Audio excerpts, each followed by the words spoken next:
Professor Miller ने जब अपने विश्वविद्यालय के व्याख्यान में आस्था का मजाक उड़ाया तो उन्हें लगा कि उनके पास सभी उत्तर हैं, जब तक कि कमरे के पीछे से एक गहरी आज्ञाकारी आवाज ने उन्हें चुप नहीं करा दिया। इसके बाद जो हुआ उसने पूरी कक्षा को स्तब्ध कर दिया और एक आदमी के जीवन को हमेशा के लिए बदल दिया। कहानी में जाने से पहले नीचे टिप्पणी करें कि आप आज दुनिया में कहां से देख रहे हैं।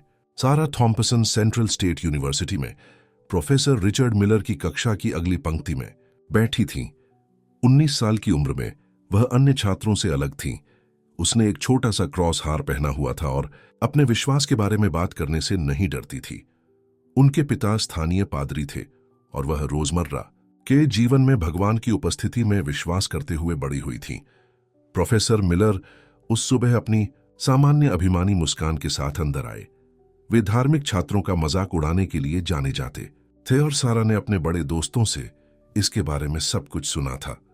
उन्होंने अपनी ब्रीफकेस को जोर से धमाके के साथ डेस्क पर गिरा दिया। सुप्रभात कक्षा, उन्होंने कहा, व्हाइट बोर्ड पर विश्वास बनाम तथ्य लिखते हुए। आज हम इस बारे में बात करने जा रहे हैं कि क्यों स्मार्ट लोग अभी भी परियों की कहानियों में विश्वास करते हैं। कई छात्र हंसे। सारा ने अपने गालों को गर्म होते हुए महसूस किया। मिस थॉम्पसन, प्रोफेसर मिलर ने कहा, उनके क्रॉस हार की ओर इशारा करते हुए, चूंकि आप अपने विश्वासों को अपनी गर्दन के चारों ओर पहन रही हैं, तो आप हमें क्यों नहीं बताती हैं कि आपको लगता है कि भगवान का अस्तित्व क्यों है। सारा का दिल धड़क रहा था, लेकिन वह सीधी खड़ी हो गई। मैं विश्वास करती हूं क्योंकि मैं हर दिन भगवान के काम को देखती हूं प्रोफेसर। दया में, प्यार में प्यार। प्रोफेसर मिलर ने हंसते हुए बाधा डाली। क्या आप प्रयोगशाला में प्यार को माप सकते हैं? क्या आप यह साबित कर सकते हैं कि यह मौजूद है? अधिक छात्र हंसी में शामिल हो गए। सारा ने अपनी आंखों में आंसू बनते हुए महसूस किया। फिर कमरे के पीछे से एक गहरी शांत आवाज आई। वास्तव में प्रोफेसर, हम प्यार के मस्तिष्क पर प्रभाव को माप सकते हैं। मैंने इसे खुद देखा है। सबके ने पीछे मुड़कर देखा। वहां आखिरी पंक्ति में जेम्स फ्रीमैन, नए तंत्रिका विज्ञान के प्रोफेसर, बैठे थे। वे मॉर्गन फ्रीमैन की तरह प्रसिद्ध नहीं थे, लेकिन उनके पास उसी तरह की गरिमा थी। वे 60 के दशक में थे, अफ्रीकी अमेरिकी, भूरे बालों और बुद्धिमान आंखों के साथ। प्रोफेसर मिलर की मुस्कान गायब हो गई। डॉ फ्रीमैन, ये मेरी कक्षा है और आप इन बच्चों को सिखा रहे हैं कि जो कुछ भी वे नहीं देख सकते वह वास्तविक नहीं है। डॉ फ्रीमैन धीरे धीरे खड़े हुए। मुझे बताओ प्रोफेसर मिलर, क्या तुमने कभी अपना दिमाग देखा है? कमरा शांत हो गया। सारा ने देखा कि डॉ फ्रीमैन कक्षा के आगे की ओर चल रहे थे। मैंने 40 साल मानव मस्तिष्क का अध्ययन करने में बिताए हैं, उन्होंने जारी रखा, और मैं आपको कुछ बता दूं, विज्ञान आस्था को अस्वीकार नहीं करता है। अक्सर यह सीधे उसकी ओर इशारा करता है। प्रोफेसर मिलर ने अपनी बाहें पार कर लीं। ओह सच में, कैसे? ठीक है, डॉ फ्रीमैन ने कहा, जब लोग प्रार्थना करते हैं या ध्यान करते हैं तो उनके दिमाग ऐसे तरीके से चमकते हैं जिन्हें हम पूरी तरह से समझा नहीं सकते। जब वे दूसरों की मदद करते हैं तो उनके आनंद केंद्र सक्रिय होते हैं। जब वे भगवान की उपस्थिति महसूस करते हैं तो हम इसे अपनी मशीनों पर देख सकते हैं, लेकिन हम ठीक से समझा नहीं सकते कि क्यों। वह कक्षा की ओर मुड़े। विज्ञान के पास सभी उत्तर नहीं है, और जो कोई भी आपको बताता है कि यह बहुत वैज्ञानिक नहीं है। सारा ने फिर से आंसू महसूस किए, लेकिन इस बार अलग। डॉ फ्रीमैन ने वही कहा था जो उसने हमेशा महसूस किया था, लेकिन समझा नहीं पाया था। प्रोफेसर मिलर ने बहस करना शुरू कर दिया, लेकिन डॉ फ्रीमैन ने अपना हाथ उठा दिया। रिचर्ड, मैंने तुम्हारा काम पढ़ा है। तुम एक प्रतिभाशाली व्यक्ति हो, लेकिन विनम्रता के बिना प्रतिभा सिर्फ एक और तरह की अज्ञानता है। घंटी बज गई, लेकिन कोई नहीं हिला। उन्होंने सभी ने देखा कि प्रोफेसर मिलर पहली बार, जब तक कोई याद रख सकता है, के पास कहने के लिए कुछ नहीं था। जैसे ही छात्र अंत में सामान समेटने लगे, डॉ फ्रीमैन सारा के पास गए। तुमने अच्छा किया, जिस पर तुम विश्वास करती हो उसके लिए खड़ी होकर धन्यवाद, सारा ने कहा। लेकिन मैं इसे समझाने में बहुत अच्छी नहीं थी। आस्था समझाने के बारे में नहीं है। वह मुस्कुराया। यह इसे जीने के बारे में है, और जहां तक मैं देख सकता हूं आप इसमें बहुत अच्छी हैं। सारा ने उसे अपने क्रॉस हार को पकड़े हुए जाते देखा। उसे तब नहीं पता था, लेकिन यह सिर्फ एक ऐसी कहानी की शुरुआत थी जो न केवल उसके जीवन को, बल्कि पूरे शहर की आस्था, विज्ञान और किसी बड़े चीज में सच्चे विश्वास के अर्थ की समझ को बदल देगी। अगले दिन प्रोफेसर मिलर की कक्षा में जो हुआ उसके बारे में पूरे परिसर में खबर फैल गई थी। सारा ने लोगों को अलग तरह से देखते हुए देखा, कुछ सम्मान के साथ, अन्य जिज्ञासा के साथ। लेकिन यह प्रोफेसर मिलर था जो सबसे अधिक बदला हुआ लग रहा था। वह अपने सामान्य आत्मविश्वास के बिना कक्षा में आए। उनके हाथ थोड़े कांप रहे थे क्योंकि वे अपने कागजात व्यवस्थित कर रहे थे। सारा बता सकती थी कि वह अच्छी तरह से नहीं सोया था। आज के व्याख्यान शुरू करने से पहले उन्होंने कहा, उनकी आवाज सामान्य से शांत थी, मैं मिस थॉम्पसन से माफी मांगता हूं। कक्षा शांत हो गई। किसी ने कभी प्रोफेसर मिलर को माफी मांगते हुए नहीं सुना था। और उन्होंने जारी रखा, मैं डॉ फ्रीमैन को अगले हफ्ते अतिथि वक्ता बनने के लिए आमंत्रित करना चाहता हूं, आस्था और विज्ञान पर उनके शोध के बारे में बात करने के लिए। कक्षा के बाद सारा कैफेटेरिया जा रही थी जब उसने प्रोफेसर मिलर को एक बेंच पर अकेले बैठा अपने फोन को घूरते हुए देखा। जैसे ही वह करीब आई, उसने देखा कि वह एक युवा लड़की की पुरानी तस्वीर को देख रहा था। प्रोफेसर, उसने धीरे से कहा। उसने जल्दी से फोन रख दिया, लेकिन सारा ने उसकी आंखों में आंसू देखने से पहले नहीं। मेरी बेटी, उसने कहा, उसकी खुलेपन से उसे आश्चर्यचकित करते हुए। वह उसके पास तुम्हारे जैसा विश्वास था। दुर्घटना से पहले सारा उसके बगल में बैठ गई। क्या हुआ? नशे में गाड़ी चलाने वाला 10 साल पहले। उसकी आवाज टूट गई। वह केवल 16 साल की थी। उसके बाद मैं नहीं कर सका, मैं भगवान में विश्वास नहीं कर सका जो ऐसा होने देगा। ठीक उसी समय डॉ फ्रीमैन चल रहे थे। उन्होंने उन्हें देखकर रुक गए। क्या मैं तुमसे जुड़ सकता हूं? उसने पूछा। प्रोफेसर मिलर ने अपनी आंखें पोंछी। मुझे लगता है कि आप मुझे इस तरह देखकर आनंद ले रहे हैं। वास्तव में, डॉ फ्रीमैन बैठ गए, मैंने अपनी पत्नी को 20 साल पहले कैंसर से खो दिया था। मुझे आस्था पर सवाल उठाने के बारे में कुछ पता है। लेकिन आप अभी भी विश्वास करते हैं? प्रोफेसर मिलर ने पूछा। मैं दर्द के कारण विश्वास करता हूं, इसके बावजूद नहीं, डॉ फ्रीमैन ने कहा। हानि ने मुझे सिखाया कि प्यार नहीं मरता है, और अगर प्यार मौत से बच सकता है तो शायद आस्था भी बच सकती है। सारा ने सुना, क्योंकि ये दो पुरुष, एक हानि से टूटे हुए और एक आस्था से चंगा हुआ, उन चीजों के बारे में बात कर रहे थे जिन्हें उसने पहले कभी इतने खुले तौर पर चर्चा करते हुए नहीं सुना था। उस शाम सारा ने रात के खाने में अपने पिता को हर चीज के बारे में बताया। पादरी थॉम्पसन ने ध्यान से सुना, जबकि उसकी मां एलन ने पॉट रोस्ट परोसा। उनका रविवार का विशेष भले ही बुधवार था। लगता है कि भगवान डॉ फ्रीमैन के माध्यम से काम कर रहे हैं, पादरी थॉम्पसन ने कहा। लेकिन प्रोफेसर मिलर के बारे में क्या? सारा ने पूछा। क्या कोई इसे खोने के बाद फिर से आस्था पा सकता है? उसकी मां बैठ गई, सारा के हाथ को छूते हुए। हनी, आस्था एक बगीचे की तरह है। कभी कभी यह सर्दियों में मृत दिखती है, लेकिन नया जीवन बस वसंत की प्रतीक्षा कर रहा है। अगले कुछ दिनों में और बदलाव आए। प्रोफेसर मिलर ने अपनी कक्षाएं जल्दी समाप्त करना शुरू कर दिया। छात्रों के जीवन के बारे में बात करने में समय बिताया, न कि केवल उनके ग्रेड के बारे में। उन्हें और डॉ फ्रीमैन को अक्सर परिसर के कैफे में एक साथ दोपहर का भोजन करते हुए देखा जाता था। फिर एक सुबह प्रोफेसर मिलर कक्षा में नहीं थे। इसके बजाय उनके शिक्षण सहायक ने एक नोट दिया जिसमें कहा गया था कि उन्हें पारिवारिक आपात स्थिति हुई है। सारा ने कक्षा के बाद डॉ फ्रीमैन को ढूंढ लिया। क्या आपको पता है कि क्या हुआ?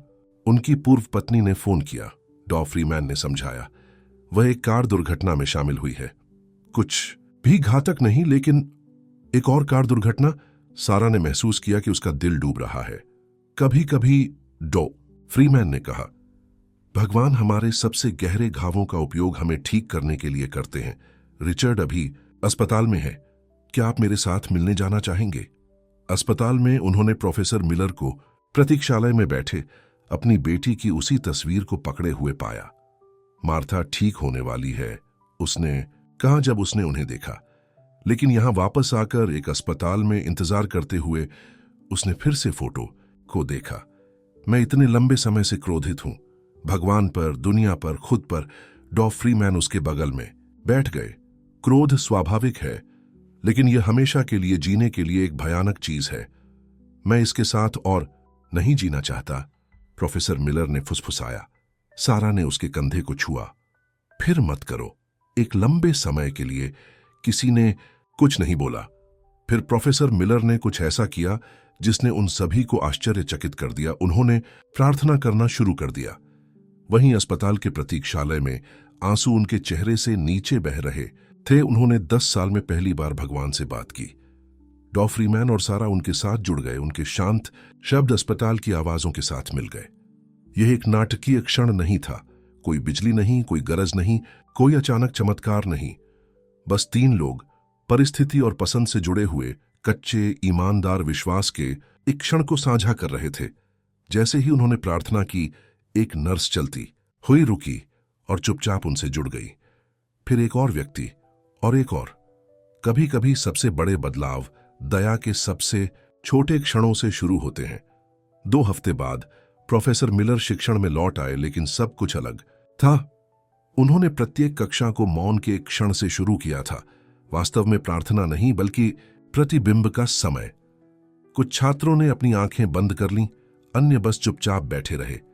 किसी को भाग लेने के लिए मजबूर नहीं किया गया था, लेकिन अधिकांश ने किया। मार्था, उनकी पूर्व पत्नी, अच्छी तरह से स्वस्थ हो रही थी। वह कभी कभी परिसर में आने लगी थी। उनके और डॉ फ्रीमैन के साथ दोपहर का भोजन कर रही थी। सारा अक्सर उन्हें कैफेटेरिया में एक साथ देखती थी, पुराने दोस्तों की तरह हंसते हुए। यह अजीब था कि कैसे त्रासदी लोगों को वापस एक साथ ला सकती है। एक दिन मार्था प्रोफेसर मिलर की कक्षा में शामिल हुई। वह पीछे बैठी, डॉ फ्रीमैन के बगल में, जो नियमित आगंतुक बन गए थे। प्रोफेसर मिलर दुनिया भर में विभिन्न विश्वास प्रणालियों के बारे में पढ़ा रहे थे, लेकिन अब उनका मजाक उड़ाने के लिए नहीं, उन्हें समझने के लिए। प्रत्येक संस्कृति, उन्होंने कहा, हमने यह समझने की कोशिश की है कि हम यहां क्यों हैं। और जबकि उनके उत्तर अलग हैं, वे सभी एक ही प्रश्न पूछ रहे हैं। कक्षा के बाद मार्था सारा के पास गई। रिचर्ड ने मुझे तुम्हारे बारे में बताया, उसने कहा। उस दिन के बारे में जब सब कुछ बदलना शुरू हुआ। सारा शर्मा गई। मैंने वास्तव में कुछ नहीं किया, डॉ फ्रीमैन। वह थे जिन्होंने कभी कभी, मार्था ने बाधा डाली। भगवान सबसे बड़े बदलाव करने के लिए सबसे छोटी चीजों का उपयोग करते हैं। खड़े होने की आपकी इच्छा शक्ति अलग होने के लिए यह मायने रखता था। उस सप्ताहांत में कुछ अप्रत्याशित हुआ। प्रोफेसर मिलर सारा के पिता के चर्च आए। वह बहुत पीछे की बेंच पर बैठे थे, लेकिन वह वहां थे। सारा ने सेवा के दौरान उन्हें देखा। उन्होंने कैसे ध्यान से सुना। उनकी सेवा के दौरान उनके हाथ कैसे कांप रहे थे। उनके पिता के क्षमा के बारे में उपदेश के दौरान उन्होंने अपनी आंखें कैसे पोंछी। सेवा के बाद पादरी थॉम्पसन उनसे मिलने गए। स्वागत है, उन्होंने सरलता से कहा। मुझे यकीन नहीं है कि मैं यहां क्यों हूं। प्रोफेसर मिलर ने स्वीकार किया। यह ठीक है, पादरी थॉम्पसन मुस्कुराए। भगवान जानते हैं। डॉ फ्रीमैन, जो अब हफ्तों से चर्च में आ रहे थे, सभी के लिए कॉफी लेकर आए। वे खाली अभयारण्य में बैठे आस्था और संदेह के बारे, पिनहानि और उपचार के बारे में बात कर रहे थे। सबसे कठिन हिस्सा, प्रोफेसर मिलर ने कहा, खुद को माफ करना है। एमी के मरने के बाद सभी को दूर धकेलने के लिए, क्रोध के लिए, क्षमा में समय लगता है तो मार्था ने धीरे से कहा। वह अपनी रिकवरी के दौरान अस्पताल के चैपल में आना शुरू कर चुकी थी। विश्वास में अपना रास्ता वापस ढूंढ रही थी। उस दोपहर सारा की मां ने सभी को रविवार के खाने पर आमंत्रित किया। जल्द ही थॉम्पसन के भोजन कक्ष में व्यंजन पारित करने वाले, कहानियां साझा करने वाले, एक साथ हंसने वाले लोग भर गए। प्रोफेसर मिलर एमी का एक फोटो एल्बम लेकर आए। वर्षों में पहली बार वह क्रोध के बिना उसके बारे में बात कर सकते थे, केवल प्यार और प्यारी यादें।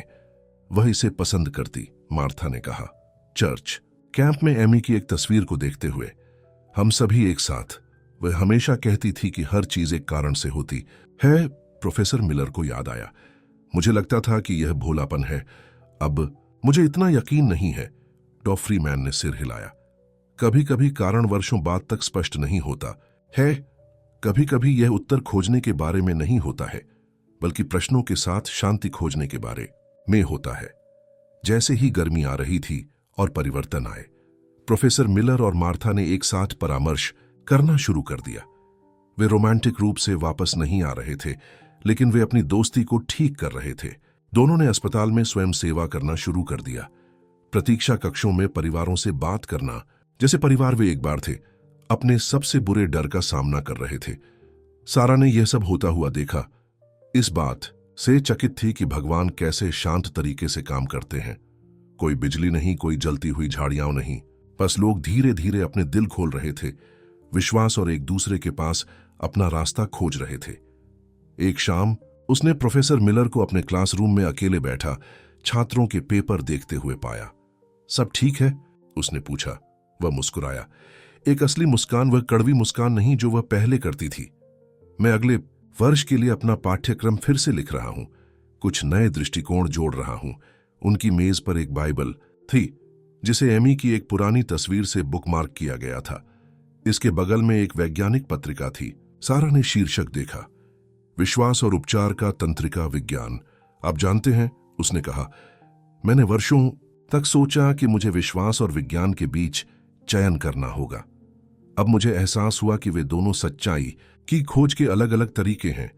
आपका मन क्या बदल गया? उसने एक पल सोचा। सब कुछ और कुछ नहीं। शायद मैं बस क्रोधित होने से थक गया था। शायद मार्था को लगभग मरते हुए देखने से मुझे एहसास हुआ कि कड़वाहट के लिए जीवन बहुत छोटा है। या शायद एमी सही थी। हर चीज एक कारण से होती है। हमें इसे देखने के लिए बस धैर्य रखना होगा। जैसे ही पतझड़ सत्र शुरू हुआ, सेंट्रल स्टेट यूनिवर्सिटी में कुछ आश्चर्यजनक हुआ। प्रोफेसर मिलर की कक्षा परिसर में सबसे लोकप्रिय बन गई। इसलिए नहीं कि यह आसान था, ऐसा नहीं था, लेकिन क्योंकि यह वास्तविक था। छात्र जीवन, मृत्यु, विश्वास और विज्ञान के बारे में बड़े सवालों पर चर्चा करेंगे। कभी कभी डॉ फ्रीमैन शामिल होते थे, अपने शोध की कहानियां साझा करते थे। कभी कभी मार्था आती थी, अपनी रिकवरी के बारे में बात करती थी और यह कैसे उसके जीवन के दृष्टिकोण को बदल गया। एक दिन माइक नाम के एक छात्र ने अपना हाथ उठाया, लेकिन आपको कैसे पता कि भगवान वास्तविक हैं, जैसे वास्तव में पता है? प्रोफेसर मिलर के जवाब देने से पहले एक अन्य छात्र ने बात की। यह जेनी थी, एक शांत लड़की जो कक्षा में शायद ही कभी बात करती थी। पिछले महीने, उसने कहा, उसकी आवाज कांप रही थी, मेरी मां को कैंसर का पता चला, वही तरह का जो डॉ फ्रीमैन की पत्नी को मार गया। कमरा शांत हो गया और मैं बहुत डरी हुई थी। लेकिन फिर कुछ अजीब हुआ। प्रोफेसर मिलर और डॉ फ्रीमैन अस्पताल आए। वे हमारे साथ बैठे, हमारे साथ प्रार्थना की। जिन लोगों को मैं मुश्किल से जानती थी, वे मदद करने के लिए आए। उसने अपनी आंखें पोंछी। इसलिए मुझे पता है कि भगवान वास्तविक हैं, किसी चमत्कार के कारण नहीं, बल्कि इस कारण से कि लोग एक दूसरे के लिए कैसे आते हैं। डॉ फ्रीमैन ने सिर हिलाया। बिल्कुल सही जेनी, कभी कभी भगवान लोगों के माध्यम से काम करते हैं। कक्षा के बाद जेनी ने उन्हें बताया कि उनकी मां कीमोथेरेपी शुरू कर रही है। बिना किसी हिचकिचाहट के मार्था ने उन्हें अपॉइंटमेंट के लिए गाड़ी चलाने की पेशकश की। वह लंबे अस्पताल के दिनों के बारे में सब जानती थी। प्रोफेसर मिलर ने परिसर में एक सहायता समूह शुरू किया, न केवल बीमारी या नुकसान से जूझ रहे छात्रों के लिए, बल्कि बड़े सवालों से जूझ रहे किसी भी व्यक्ति के लिए। वे हर गुरुवार की शाम को अपने क्लासरूम में मिलते थे, पिज्जा और कहानियां साझा करते थे। सारा इन बैठकों में आई, इस बात से चकित थी कि हर कोई कितना खुला था। छात्रों ने अपने संदेह, अपने डर, अपनी आशाओं के बारे में बात की। किसी ने न्याय नहीं किया, किसी ने उपदेश नहीं दिया। उन्होंने बस एक दूसरे को सुना और समर्थन किया। एक शाम डेविड नाम के एक नए छात्र ने कुछ ऐसा साझा किया जिसने सभी को स्तब्ध कर दिया। याद रखें कि नशे में गाड़ी चलाने वाले ने एमी को मार डाला था, उसने चुपचाप कहा। वह मेरे पिता थे। प्रोफेसर मिलर पीला पड़ गया। मार्था ने उसका हाथ पकड़ लिया। वह पिछले साल जेल में मर गया, डेविड ने जारी रखा। लेकिन मरने से पहले उसने उन सभी परिवारों को पत्र लिखे जिन्हें उसने नुकसान पहुंचाया था, क्षमा मांगी। मैंने उसकी मृत्यु के बाद उन्हें पाया, कभी नहीं भेजा। कांपते हाथों से उसने एक लिफाफा निकाला। यह आपका है प्रोफेसर। कमरा इतना शांत था कि आप घड़ी की टिक टिक सुन सकते थे। प्रोफेसर मिलर ने खोलने से पहले लंबे समय तक पत्र को देखा। अंदर एक लंबा पत्र था जो हिलते हुए लिखावट में लिखा गया था। जैसे ही उसने इसे पढ़ा, उसके चेहरे से आंसू बहने लगे। मार्था ने उसके कंधे पर पढ़ा, रो रही थी। आखिरकार प्रोफेसर मिलर ने डेविड को देखा। धन्यवाद, उसने धीरे से कहा। मुझे इसकी जरूरत थी। क्या आप इसे हमें पढ़ने वाले हैं? किसी ने पूछा। प्रोफेसर मिलर ने सिर हिलाया। कुछ चीजें निजी होती हैं, लेकिन मैं आपको यह बताऊंगा, यह वही है जो मुझे सुनने की जरूरत थी। और डेविड, उसने युवक को देखा, आप यहां स्वागत हैं, हमेशा। उस रात सब कुछ फिर से बदल गया। डेविड बैठकों में नियमित रूप से आने लगा। वह और प्रोफेसर मिलर अक्सर कक्षा के बाद बात करते थे, अपने तरीके से एक साथ ठीक होते थे। सेंट्रल स्टेट में क्या हो रहा है इसके बारे में बात फैल गई। अन्य प्रोफेसर बैठकों में आने लगे, यहां तक कि विश्वविद्यालय के अध्यक्ष भी एक रात हयपुन्नु चुपचाप पीछे बैठे सुन रहे थे। सारा के पिता ने इसे सबसे अच्छा कहा, भगवान दर्द बर्बाद नहीं करते हैं, वह इसका उपयोग लोगों को एक साथ लाने, पुराने घावों को भरने, टूटे हुए से कुछ सुंदर बनाने के लिए करते हैं। स्थानीय समाचार पत्र ने विश्वविद्यालय में हुए परिवर्तनों के बारे में एक कहानी प्रकाशित की। उन्होंने प्रोफेसर मिलर का साक्षात्कार लिया, गुरुवार की रात की बैठकों की तस्वीरें लीं। सुर्खी में लिखा था, मजाक से मंत्रालय तक, कैसे एक प्रोफेसर की यात्रा ने एक परिसर को बदल दिया। लेकिन असली कहानी समाचार पत्र में नहीं थी।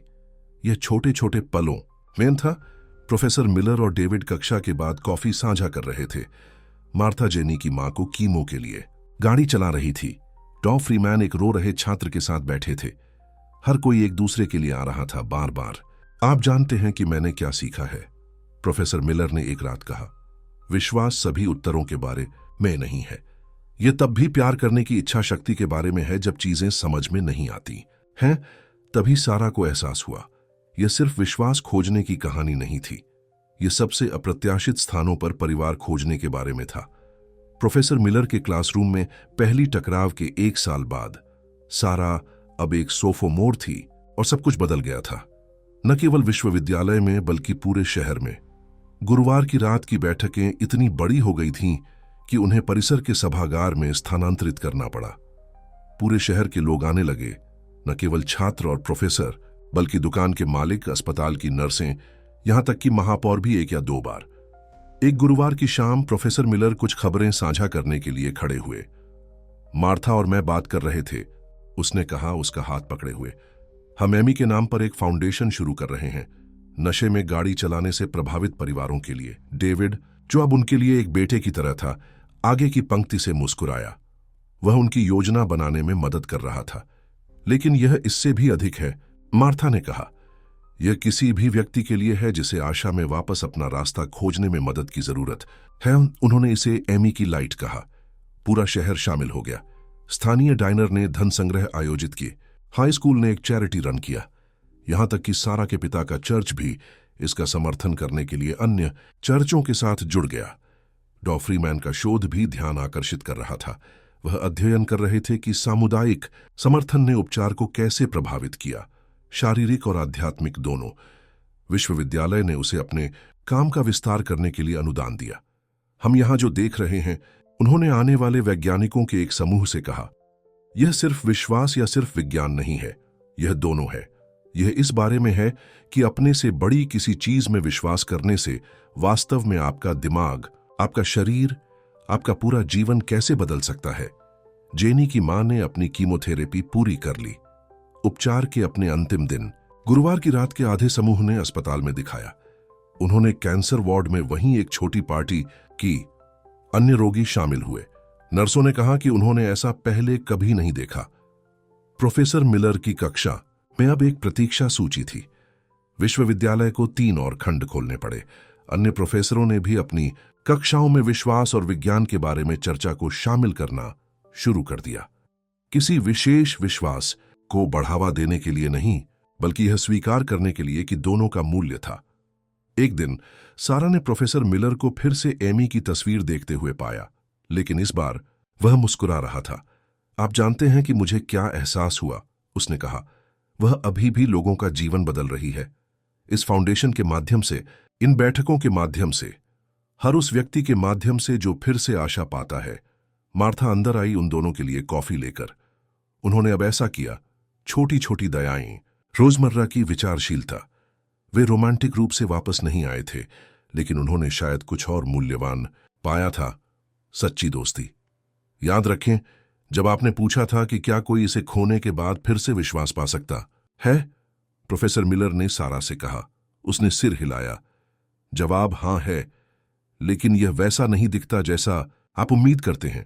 यह गड़बड़ है, अधिक वास्तविक, और यह आमतौर पर अन्य लोगों के माध्यम से आता है। डेविड फाउंडेशन के लिए कागजी कार्रवाई लेकर उनसे जुड़ गया। पहले धन संग्रह ने 3 परिवारों की मदद करने के लिए पर्याप्त धन जुटाया। उसने गर्व से घोषणा की। वे सभी एक साथ बैठे, कॉफी पीते हुए, भविष्य के आयोजनों की योजना बनाते हुए। सारा ने उन्हें देखा, यह असंभावित परिवार हानि और आशा और अपने से बड़ी किसी चीज से एक साथ लाया गया था। उस शाम गुरुवार की बैठक में किसी ने प्रोफेसर मिलर से पूछा कि क्या उन्हें विश्वास का मजाक उड़ाने के अपने वर्षों पर पछतावा है। मुझे उस दर्द का पछतावा है जो मैंने दिया, उसने ईमानदारी से कहा, लेकिन मुझे यात्रा का पछतावा नहीं है, क्योंकि कभी कभी आपको पूरी तरह से खो जाना पड़ता है इससे पहले कि आपको पाया जा सके, डॉफ्रीमैन ने कहा। और कभी कभी आपका सबसे बड़ा दर्द आपका सबसे बड़ा उद्देश्य बन जाता है। जैसे ही सारा ने भीड़भाड़ वाले सभागार में देखा, जेनी और उसकी मां दोनों अब स्वस्थ हैं। डेविड को सबसे अप्रत्याशित जगह पर परिवार मिल रहा है। मार्था और प्रोफेसर मिलर पुराने घावों को भर रहे हैं। उसके पिता और मां सभी अलग अलग पृष्ठभूमि और विश्वासों वाले लोगों के साथ बैठे थे। उसे कुछ गहरा समझ आया। विश्वास सिर्फ भगवान में विश्वास करने के बारे में नहीं था। यह चंगाई की संभावना, क्षमा की, कड़वाहट पर प्यार की जीत के बारे में था। यह एक दूसरे के लिए दिखावा करने के बारे में था, बार बार, जब तक कि किसी को अकेले अंधेरे से गुजरना न पड़े। एक मजाकिया प्रोफेसर और एक शांत छात्र से शुरू हुई कहानी ने अपने विश्वास के लिए खड़ी हुई, जो उनमें से किसी ने भी कल्पना नहीं की थी। यह केवल साहस के एक क्षण या दिल के एक बदलाव के बारे में नहीं था। यह इस बारे में था कि प्यार कैसे फैलता है, चंगाई कैसे गुणा होती है, विश्वास कैसे बढ़ता है। और यह खत्म नहीं हो रहा था, यह अभी शुरुआत थी।